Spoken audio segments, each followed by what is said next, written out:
From the Media Innovation Center, welcome to the Spring 2019 premiere of OWTV News. 12 years after his murder, Sean Bell's widow visits our campus to discuss injustice and ongoing police brutality. The softball team remembers one of their own after a long battle with cancer. A look at how recent increase of ICE arrests is affecting Old Westbury's undocumented students. It's February, and Old Westbury celebrated Black History Month with a number of memorable events. Facts on faculty, a profile piece on Media and Communications professor Lisa M. Payton. And finally, in the spirit of Black History Month, how spoken word highlights Black history, Black excellence, and Black achievement. Good day, and welcome to OWTV News. I'm Malika Noble. And I'm Saborne Judge. We start first with some breaking national news. On Sunday, Alabama and Georgia have experienced deadly tornadoes that have killed already 23 people. The tornadoes had wind speeds of 170 miles per hour and up. The damages are catastrophic, and many people had only 5 minutes warnings before it occurred. FEMA is now involved to help locals with refuge and damage control. Alika? Minneapolis daycare provider who hung a toddler in November of 2016 was recently sentenced to probation after facing a 13-year prison sentence. The former daycare provider, Natalie Chiara, was sentenced to 10 years probation on Monday for hanging a toddler in her daycare and running over 2 men with her minivan before attempting suicide. All of the victims in the incident had survived their injuries. Chiara had pleaded guilty to attempted murder and criminal vehicular operation. Chiara's attorney argued the cause was due to mental illness brought on by abuse.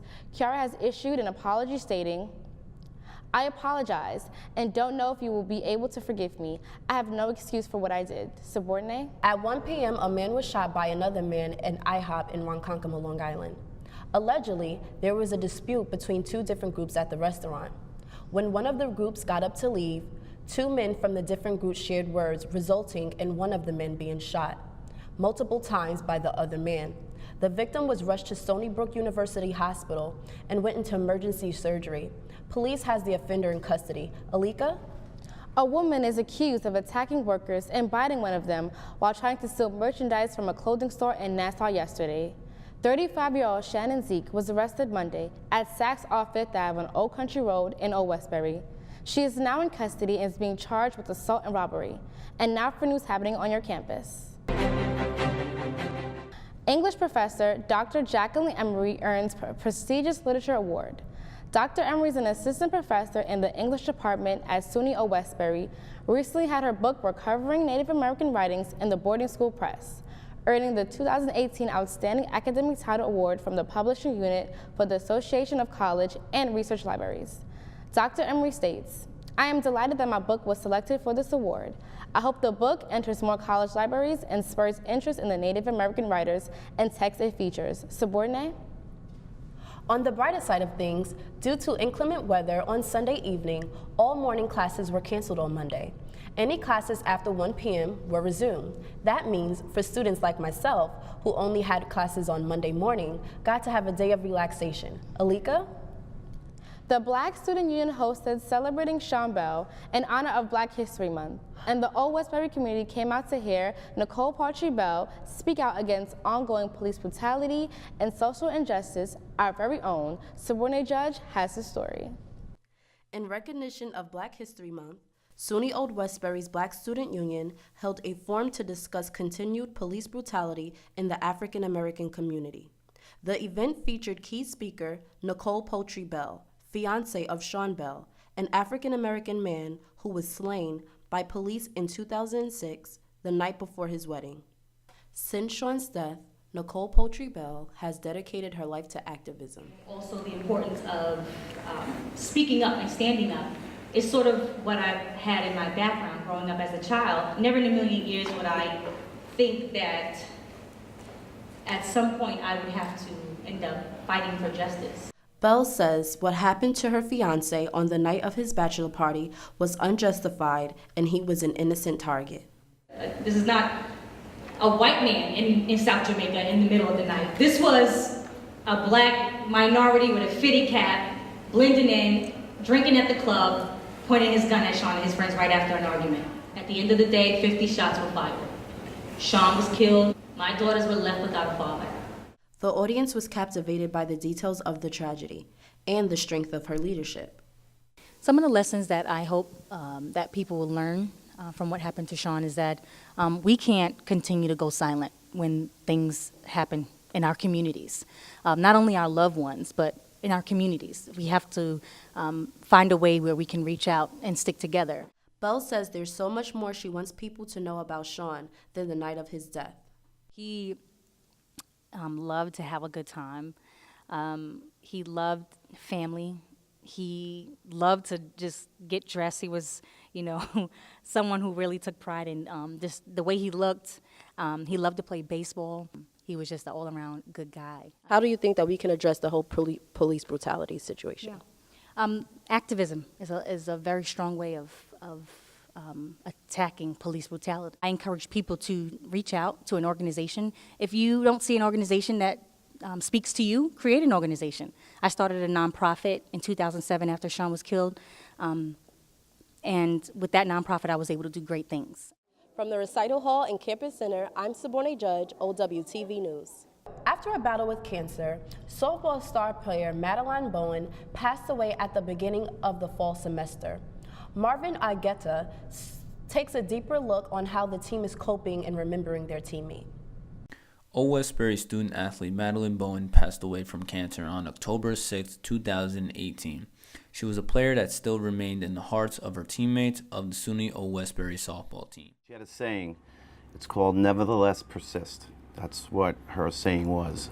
Old Westbury head coach Rich Borowski fondly remembers Maddie and her self-determination. It was not easy for some players to take the news of Maddie's passing. And I found out probably one of the hardest days.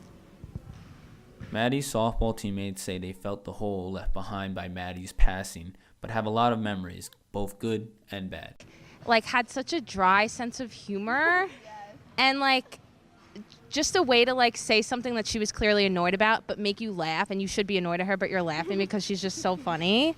There's one fine memory that Coach Borowski can never forget of Maddie. I'll never forget it for as long as I live. We're up in one game, last inning, and I leaned over to her and I said, what do you think? How about an at-bat? Can you do it? Are you strong enough? She said yes. Got up at the bat, crowd, home field, crowd is just calling her name. Teammates are just on fire, tears down their eyes, tears down everybody's eyes. And then it's like the heavens open up and she smacked a single. Heading into the new softball season, the coach has big expectation of his team, and it seems to be rallying on his star player. She knows we have the ability to get to the conference championships and actually win in the conference championship. From the Clark Athletic Center, I'm Marvin Argueta, Old Westbury TV. Undocumented students find the courage to speak out against increased ICE arrests that are affecting them terribly. Crystal Garces dug deeper to find out their bigger struggles. This is Crystal Garces of OWTV News. My report today gets close and personal with Old West DACA students to hear their concerns and fears in light of the recent increase in ICE arrests. It's one thing to be an immigrant, but then it's another thing to be an undocumented immigrant, which you face a whole other set of obstacles where pretty much your humanity isn't really valued. From 2017 to 2018, there was a 35% increase in ICE arrests in the New York region alone. Manuela Hurtado shared with me her feelings towards the increase of ICE arrests. It's always been scary with all the administrations. I think with this one, what made it so scary is when you have a president publicly saying and targeting specifically undocumented immigrants and calling them rapists and calling them criminals and calling them all these things that are not true. Then having him increase those ICE raids, it was very scary. Dr. Laura Anker, a distinguished professor at SUNY College at Old Westbury and advocate for immigrants' rights issues, share why DACA students shouldn't be scared about ICE warrants. ICE uses warrants which are called administrative warrants. That means they're not a warrant from a court. And actually, the Attorney General in New York has said that those are not valid warrants. They're not arrest warrants which say that you've committed a crime. That's a warrant that's been given out from a court. So that they don't need to answer those warrants, but those fears are here. So information is a major. Although Manuela is currently fearful with the ramp-up of recent arrests of undocumented immigrants, she still says she still has hope that New York officials will protect her. I think I should definitely feel a lot safer here. Then I think they should be doing a lot more than they are, because we are New York, and I think if there's one thing that is true is that New York is where all of the immigrants came. Dr. Anker says in spite of this, DACA students can feel very safe at SUNY College at Old Westbury. The school will not allow ICE on campus, and we provide advice. We've brought legal aid here so that students can get legal advice if they need. I'm trying to think of what other things we might have provided, but I think the most important thing is a really good education and the promise of a future and a welcoming environment. I haven't done anything for anybody to say that I should get out, or I haven't committed any felony, any crime, and neither have my parents. So I think it's just knowing your rights. Crystal Garces of OWTV News. Now, with the latest in entertainment news with Judith Amaro. A 12-year-old rapper, Corey J., also known as Little Sino, is facing felony charges for allegedly selling his CDs in a Georgia mall. The young boy was arrested back in October and is now appearing in the Cobb County Courthouse to defend himself against his current felony charges, which are disorderly conduct with violence, criminal trespassing, and obstruction. Corey's attorney has denied all charges, claiming when he was there, he was not selling his CDs. His aunt filmed the entire altercation. The video quickly went viral. Story still pending. The brothers Ola and Abel Osandario have recently issued an apology for their involvement in the Justice Smollett case. The brothers that have been tied to the incident have released a set apology through their lawyer. The statement read, "My clients have tremendous regret over their involvement in the situation, and they understand how it has impacted people across the nation, particularly minority communities, and especially those who have been victims of hate crimes themselves." And finally, BET's Social Media Awards 2019 took place on Sunday in Atlanta, Georgia, and many artists and influencers took home wins. The City Girls took home the It's a Wave Award, Super Scent took home Social Hustle Award, Cardi B took home the Best Celeb, followed by Soulja Boy took home Social Verified Award. J. Cole took home the LMAO Award. Sean King took home the Social Movement Award. Many performances by Blueface Danile and much more. Back to you, Subordinate. It's February. It's Black History Month, and the Old Westbury community hosted memorable events. Amber Green has the latest on the best events that were thrown. SUNY Old Westbury, to celebrate the rich history and culture behind the month, many clubs and groups organized different events for students and faculty to enjoy. The Black Student Union put together a vibrant Apollo Night this year that gave many students the opportunity to showcase a variety of talents. From singing to dancing and everything in between, Old Westbury students kept the crowd entertained and filled with energy. Really yourself, you shift who you're friends with, you watch who you're messing with, and you relocate your direction. Apollo Night is named and framed after the historical Apollo Theater, which got its reputation from its cutthroat crowd and ability to make or break a performer. The crowd was fearless in holding back their reactions, whether it be applause or boos. Monique Campbell was one student that braved the stage and earned the audience's approval with her poem, Let's Break the Ice. Feeling is always the inspiration. However I feel, I try to communicate it in the best way, through the wordplay, through the syllables, through the rhyme patterns. The American Studies Department and the Black History Committee put together another great event during the month of February. Dr. Jermaine Archer held an open lecture, Frederick Douglass Legacies, which centered on Douglass's slave narratives and how they relate to how we tell our stories today. It's my hope that people really understand that Douglass was an important figure in really trying to change the status quo during the 1800s, and that if we think about how we carve out our own identity, how we brand ourselves, to use a sort of more contemporary, current term, how we carve out the identities of our communities. Douglas has so many lessons to offer. I'm Amber Green with OWTV News. Marvin Aguetta is with us with the latest on the pros and on-campus sports. Our women's basketball team finally concluded their season with a fourth straight 20-win season, but failed to reach the Skyline Conference Championship semifinals for the first time in 4 seasons after a shocking home loss to 6th seed Farmingdale State Rams 60-59. On the men's side, they fell to Yashima University 103-70. Yashima University have won 4 straight over the Panthers. Finally, the Panthers are now 3-2 against the defending champion dating back to the 2003-2004 season. The New York Knicks lost to the Los Angeles Clippers 128-107 on Sunday. The Knickerbockers are now 13 wins and 50 losses, tied with the worst record in the NBA with the Phoenix Suns. In hockey, the New York Rangers lost on Sunday against the Washington Capitals 3-2. The Rangers today are on the road against the Dallas Stars at 8:30 p.m. As for the New York Islanders, they lost against the Philadelphia Flyers 4-1. The Islanders are now currently in second place in the Metropolitan Division. Lastly, in soccer, the New York Red Bulls tied 1-1 against the Columbus Crew. On their season opener on Saturday, the New York City FC season without David Villa also began with a draw against Orlando City Soccer Club. Back to you, subordinate. That's all for sports.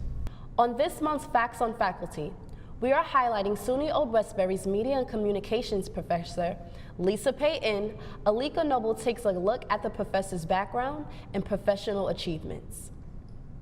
In this month's Facts on Faculty profile, we take a closer look into one of our very own, Media and Communications professor Lisa M. Payton. Talks about her past and her present experiences in the media world. I'm Professor Lisa Payton. I'm a visiting assistant professor in the American Studies Department, Media and Communications major. I teach writing for media, mass media and pop culture, women and media, and I also work in the first year department. I teach ethics of engagement as well as community learning. So for undergraduate school, I went to Stony Brook, SUNY Stony Brook, so I'm a SUNY baby. So I teach at a SUNY school. I went to SUNY school, very proud to teach within the SUNY system.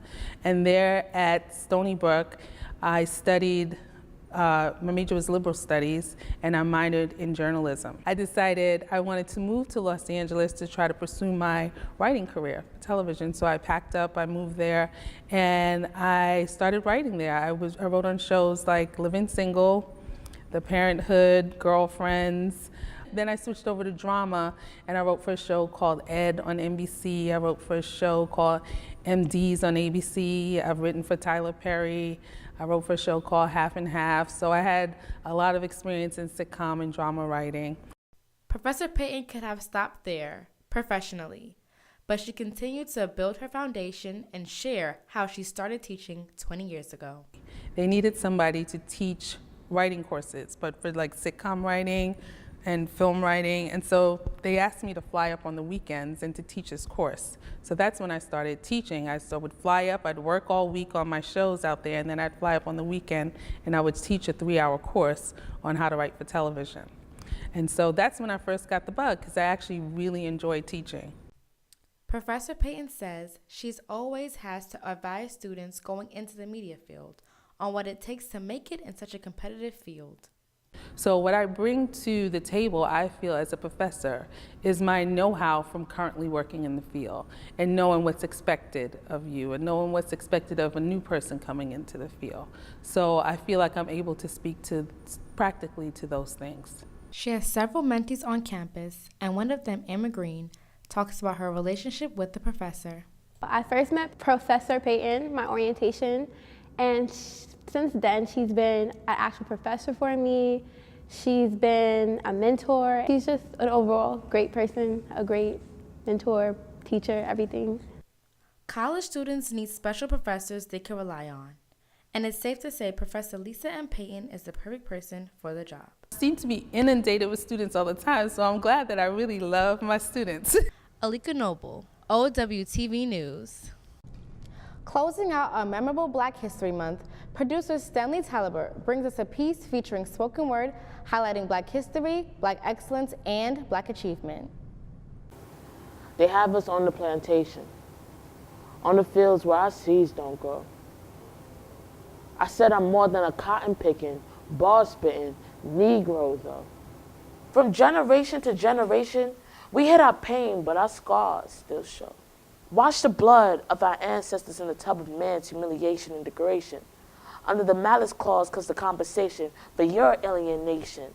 So that our history is written in the X-Files and a figment of idiotic imagination, putting emphasis on your externalized hatred. But you say you understand my pain. We have a chapter in your textbooks, but you ain't build a nation off of punctuation. Put in a period at the end of our life sentence, a comma to separate our independence and say, hey, but you're black, so we don't get the same treatment. Will I exclaim my pain of my brothers and sisters getting slain, deep-rooted in their mind, twisted illusions that they are forgetting that they are being detained? Those silver bracelets are being wasted on those who were never given a chance for a boy to be a boy before he becomes a man, for a girl to be a girl before he asks for her hand, for us to see that we are still royalty despite their underlying plan. They try to divide us, so we don't add to each other's greatness. Subtract our value so it's easier for domination. Tell us that we're only here for multiplication and produce more workers for their enslavement in this red, white, and blue American nation. Sorry, I have a slight stutter. To all my sisters, I ask that you stand and repeat after me. I am no longer a queen. I am an empress. To all my brothers, I ask that you do the same. Repeat after me. I am no longer a king. I am an emperor of many things. And in unison, we are still royalty. The semester is far from over. Here are some upcoming events happening in March. On March 29th, come out to see the men's baseball doubleheader against Southern Vermont College at the Jackie Robinson's Athletic Center. Join Women in Math on March 14th as they discuss how women have come far in math. On March 25th and 26th, visit the art exhibit, The Crisis in Central America, in the Amila Wallace Gallery. And on March 29th, come out and cheer on the girls softball team doubleheader against Yeshiva University in the Jackie Robinson Complex Center. That's it for our show today. I'm Saborne Judge. And I'm Malika Noble. And from the entire OWTV team, see you in March.